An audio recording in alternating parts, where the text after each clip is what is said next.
Okay. Rohini madam, नाव कुठून आहात, link कोणाकडून मिळाली, का वाटलं आपण आपल्यावर काम करावं? Good morning madam. Good morning everyone. माझं नाव रोहिणी पाटील. मी बोरगावची आहे. मला महावीर मामांनी लिंक दिली. आता मी आपलं फ्युल चालू करून आता 2 महिने होत आले. मला प्रॉब्लेम कमरेचा होता, म्हणजे सक्ती माझी बाहेर आली कमरेची, आणि त्याच्यामुळे फार त्रास होत होता. म्हणजे 1 वर्ष हा त्रास चालू होता मला, आणि डॉक्टरांना दाखवलं, MR झालं, 8 दिवस ऍडमिट झाले, वजन बांधून घेतलं, तर काहीच फरक पडला नाही. म्हणजे तात्पुरती तेवढाच फरक पडत होता, परत हाय तसं दुखणं परत चालू, आणि परत गोळ्या चालू राहायच्या.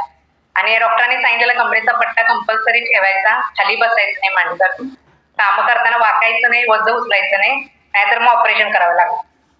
आणि हा सगळा प्रॉब्लेम मला वयाच्या 36व्या वर्षी चालू झाला. मग त्याच्यामुळे मला जास्त टेन्शन यायला लागलं की मला एवढ्या लहान वयात काय हा प्रॉब्लेम चालू झाला. आणि माझं वेट पण जास्त, 74 किलो वेट होतं. आणि त्या कमरेच्या प्रॉब्लेमसाठी मी आपल्या फ्युल मध्ये म्हणजे शतायुषी फॅमिलीमध्ये जॉईन झाले. मामा मला बरेच वर्ष झालं सांगत होते की घे म्हणून, खरं ते मनावरच आलं नव्हतं ना. ज्यावेळेस दुखणं जास्त झालं तेव्हा मी मनावरती घेतलं की नाही, आपण स्टार्ट करूया, बघूया काय फरक पडते. पण आपलं फ्युल घेतल्यावरती हायप्रेस सगळं स्टार्ट केलं, योगा चालू केला, तर रिझल्ट माझा खूप छान आला. माझा कमरेचा पट्टा बंद झाला, कामं करताना तर कंटाळा येत नाही, खाली वाकलं तरी काही त्रास होत नाही, आणि फ्रेश वाटते आता खूप. पहिला अगदी थोडं काम केलं की बसायला लागायचं, आणि जास्त कोण पाहुणे आले की कॉटवर जाऊन झोपावंच लागायचं, इतकं दुखणं असायचं. सकाळी उठलं की रडत बसणार, उठायला येत नव्हतं, पाचला जायला येत नव्हतं. त्याच्यामुळे भरपूर त्रास झाल्यामुळे आता हे सगळं घेतल्यावरती आता भरपूर फरक पडलाय माझ्यात. आणि प्लस ते दुखणं होतं, ते टेन्शन घेऊन मला बीपीची गोळी चालू होईल म्हणून सांगितलेलं डॉक्टरांनी. पण मी काय चालू केले नव्हते, ते सांगितलं मी ह्यात आले. त्याच्यामुळे माझं वजन पण 2 महिन्यात मॅडम 12 किलो वजन कमी झालंय, आणि फ्रेश वाटते. बीपीचा पण त्रास नाही, मी 2-3 वेळा चेक केलं, नॉर्मल आहे सगळं बीपी, आणि कमरेचं पण पूर्ण 1 नंबर रिझल्ट आलाय मला. आणि माझा रिझल्ट बघून आमच्या घरातले, माझे मिस्टर, सासू, दीर, जाऊ, सगळेजण हा फ्युल आपलं सगळं शतायुषी फॅमिलीमध्ये जॉईन केलं, हॅपी आहे. येस. रोहिणी मॅडम, वय किती आहे? माझं वय 36 आहे मॅडम.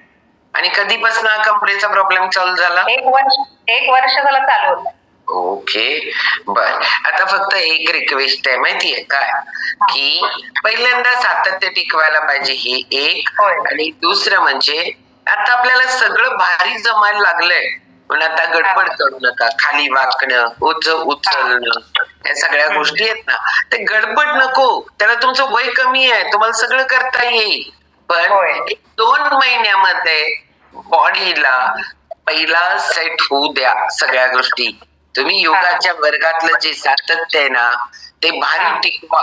योगाच्या वर्गातलं पण सातत्य टिकवा, फ्युअल इनटेक, कारण हे सगळं प्रोटीन, विटॅमिन्स, मिनरल्स, कॅल्शियम, ह्या सगळ्या गोष्टी आहेत ना, ह्या व्यवस्थित पहिल्यांदा मिनिमम 90 दिवस तरी होऊ देत. त्याच्यानंतर पुढचे 90 दिवस सेट व्हायला होऊ देत, आणि मग तुम्हाला या सगळ्या गोष्टी करता येतील. पण गडबड नाहीये. ओके.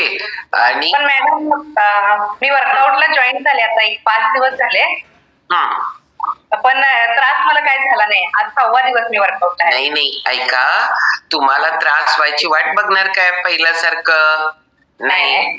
पहिला काय पाहिजे, तुम्हाला फ्रंट बेंडिंगच्या ऐवजी सगळं बॅक बेंडिंग पाहिजे. मग ते कुठे मिळणार आहे? योगाच्या वर्गावर मिळणार आहे.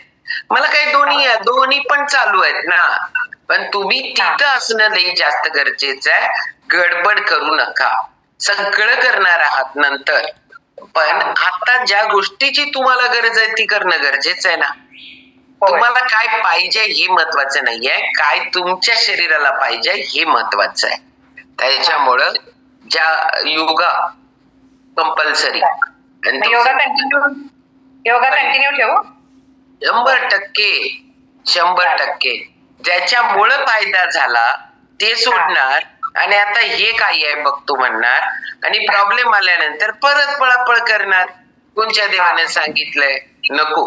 ते लागणारच आहे आयुष्यभर, हे लक्षात ठेवा, आणि या गोष्टी करायच्या. ओके. रोहिणीताईसाठी एकदा जोरदार क्लॅपिंग करू आपण. कारण भारी एक्सपिरियन्स. कारण हे कसं होतं माहितीये का, आपल्याला प्रत्येक व्यक्तीला वाटत असतं तो त्यांचा दोष नाहीये. आता बरं वाटायला लागले जरा वाकून बघू, बरं वाटायला लागले जरा उचलून बघू, बरं वाटायला लागले दोन्ही हातात कॅन घेऊन वर जरा पळून बघू. नको गडबड, नको गडबड. कारण ह्या सगळ्या गोष्टी एका दिवसात झाल्या नाहीत, एका महिन्यात झाल्या नाही. त्याची लॉंग टर्म पोझिशन म्हणजे ते हे होत असतंय, तेवढा वेळ पण द्यायला लागतो ना. त्याच्यामुळे गडबड नका करू. सगळ्या गोष्टी करणार आहात पण फक्त थोडस पेशन्स. ओके, चलो.